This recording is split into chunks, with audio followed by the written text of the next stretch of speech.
I'm Brian Cina. I'm a state representative in Burlington, Vermont, representing the House District Chittenden 6-4. In addition to being a state representative, I'm a clinical social worker. I have a private practice and I work for the crisis service at the Howard Center, where I'm a member of the union AFSCME 1674. Also a performance artist and a DJ, an activist, and a community organizer. And all of those things come into play in the work I do in the legislature.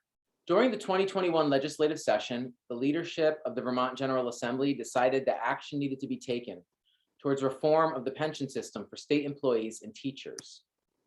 For about 30 years, the state of Vermont has been committed to creating a balanced state budget, but this happened at the expense of our pension funds, which have been chronically underfunded by the state while workers were making the contributions that they negotiated in good faith with the state. So we had the workers following through on their side of the bargain, but the government not doing so. And many of my colleagues felt that the time had come to make some changes.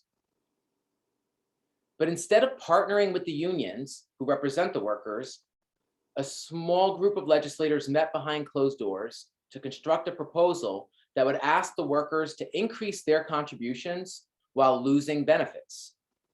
And when the Working Vermonters Caucus found out about this proposal, we decided to take immediate action to defend the rights and dignity of our workers and to guarantee them the promise of their pension. As the progressive co-chair of the Working Vermonters Caucus, I introduced an amendment to the miscellaneous tax bill to launch our defense of our workers. And this amendment created an income tax surcharge for the top 1.45% of income taxpayers. We would be asking to pay a small amount extra, just 3% more from what they make over $500,000.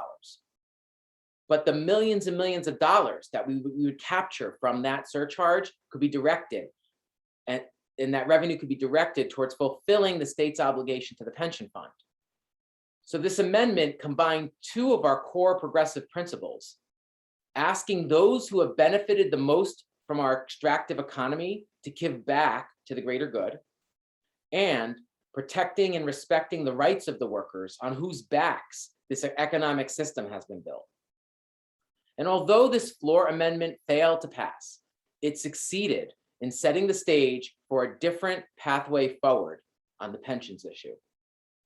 After this amendment, leadership decided to hear multiple alternative proposals, which created an opportunity for the Working Vermonters Caucus to create, in partnership with unions, a proposal for a task force that would be made up of equal amounts of the impacted workers and state officials.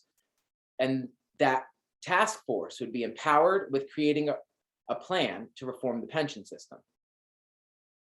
And progressives fought alongside our allies on the inside, in the committees, on the floor of the House, while workers organized and applied pressure from the outside on our streets, in our neighborhoods, in our schools.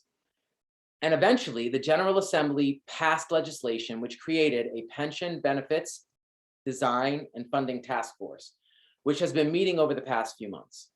And as that task force tackles the issue of raising the revenue needed to meet the state's obligations, progressives will continue to work with labor to come forward with options that address wealth disparity, that protect and respect workers, and that promote economic justice.